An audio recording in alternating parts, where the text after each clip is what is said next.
Hello, everyone, and thank you so much for joining Tempus Nova Tip Time. I'm Lisa Cabot with Tempus Nova. We have been a Google partner since 2008, and I have been with the team since 2013, which means we have done a ton of projects over the past 12 years and feel extremely lucky to have watched the product offering evolve. So as the Google Cloud product suite continues to grow with more services and features constantly being released, we have started a weekly webinar series to keep everyone up to date on Google's latest and greatest. Today's topic is on the Google admin panel and the recent enhancements Google has added. Mark Gomez, one of Tempus Nova's lead technical resources and a G Suite certified deployment specialist, will be leading today's call. And with that, I'm going to hand the presentation over to Mark. Mark, take it away. All right. Thank you. This is Mark Gomez with Tempus Nova. If you can see my screen, I'm in the admin console of one of our test domains. I want to walk through a couple new things that Google has rolled out fairly recently that are available to you as an admin. So let's start with the security section. Google's done a few things recently as far as security goes, and the biggest one that we see a lot of our clients really interested in is context-aware access. So with context-aware access, I can create access levels and assign access levels based on where a user is located. For example, I can input some IP subnets or IP blocks, and if they're not in that IP subnet, then they're not able to get access to their apps. I could restrict their access to company-owned devices or approved devices, but just some really great features here. So if I go into the access levels, you can see some of what's available. Like I've got IP subnet. I can add device policy and whether or not the device has a password, whether or not it's encrypted, a minimum version of Windows or Mac or Chrome OS, whether it's verified or not, and whether it's a corporate-owned device. Now, some of these will require you to push out an extension to the Chrome browser. You can do that by group policy object, but just some great features here that you can then apply.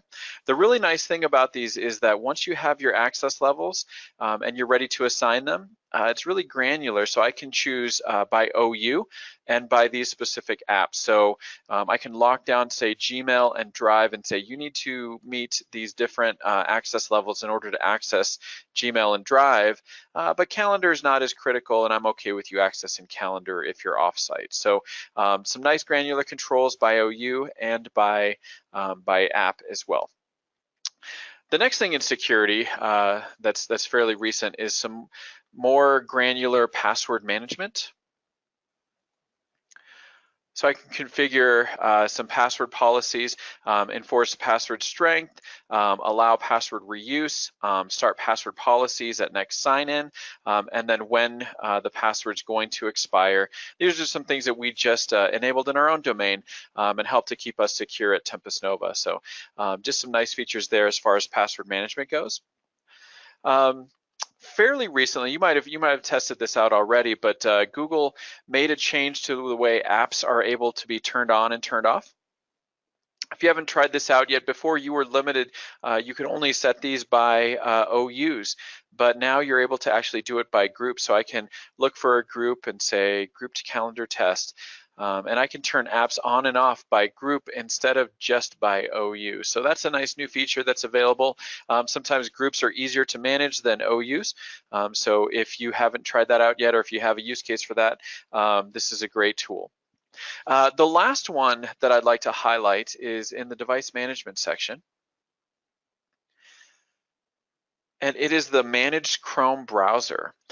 So you're probably familiar with some of the Chrome management options you can push out. You can create policies around the Chrome browser. The problem used to be that a user had to log into the browser with their organizational account in order for those to take effect. Well, now with the managed browsers option, you can actually force those browser policies on computers that you control. So you can enroll browsers using a group policy object on Windows, Windows or with some policies on a Mac, and even on Linux as well. And then you can enroll managed browsers if they have a specific key. There's a process to getting a key, inserting it into a group policy object, pushing that out to your browsers, and then you can add policies like you did before with Chrome management. And those will be pushed out whether the user's logged in or not. It gives you just a little bit more control. You don't have to worry about whether your user's gonna log in. You can have control over the Chrome browser and push your policies and bookmarks, home pages, things like that. So that's just a quick overview of some of the new items in the admin console. If you have any questions, please, of course, feel free to reach out to us, but I'll turn it back to Lisa at this time. Thank you so much, Mark. And that was right on time. Thank you for keeping it short and sweet. So everyone, thank you so much for joining today's session. We hope you found it helpful. Please feel free to visit our YouTube training channel. Gary the Google Guy has over 500,000 views and creates 2 to 3 minute video snippets whenever an end user feature has been released. So please feel free to follow him to stay current. Also, you will be getting a survey at the end of this, so please give us your feedback so we can make these sessions worth your time. Thank you so much and see you next week.